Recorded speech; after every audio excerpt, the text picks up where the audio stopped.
Ayos talaga, no? Hindi niya talaga napansin na sinadya natin lumipat dito para mapalapit sa kanya.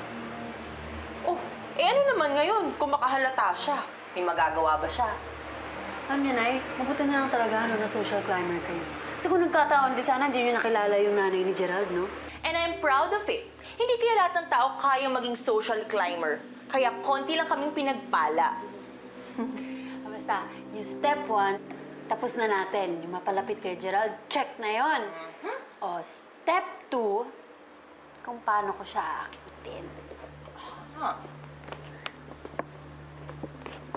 Ayan. Aba? Ayan. Gusto niyo ba to? Gusto niyo to? Maganda, maganda. Ito. Ay, ayan. Oh. Ayan. Ayan. Tingin niyo, lagyan ko tali. Oo naman. Tatanggalin na lang. Advance! Oo. Alam mo na, anak. Oo. O, ayan. Basta ito yung mag-partner. Okay. Tapos ito, sexy, no? Mm-mm. Pero hindi. Ito unahin ko.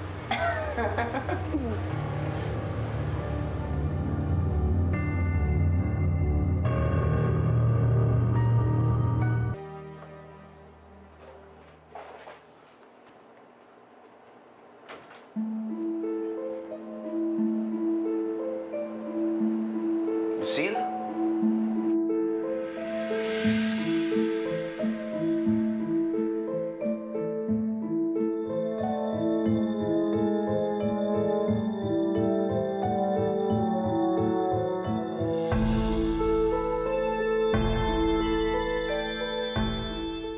Paano ka nakapasok dito? Pasensya ka na. Kasi aksidente kong nalock yung pinto ng bahay namin. Tapos nung hinintay ko si nanay, nandun pa ako sa pool. Tapos nakita ko yung kasama mo dito. Pinapasok niya ako. Pwede ba magdamit ka?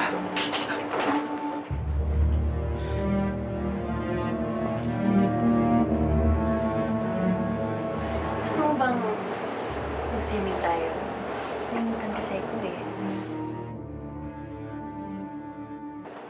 Akala mo ba nakalimutan ko na yung ginawa mo kay Angela? Bakit? Akala mo ba lulunurin kita? Ano ka ba? Sa ibang paraan kita lulunurin, Gerald. Pwede ba?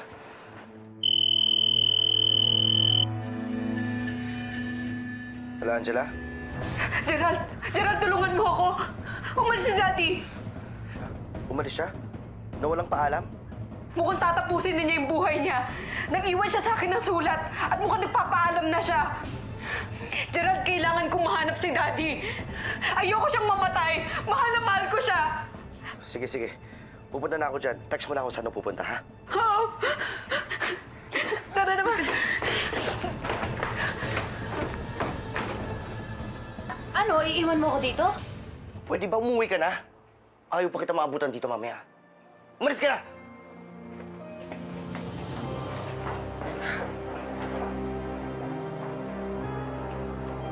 Yeah!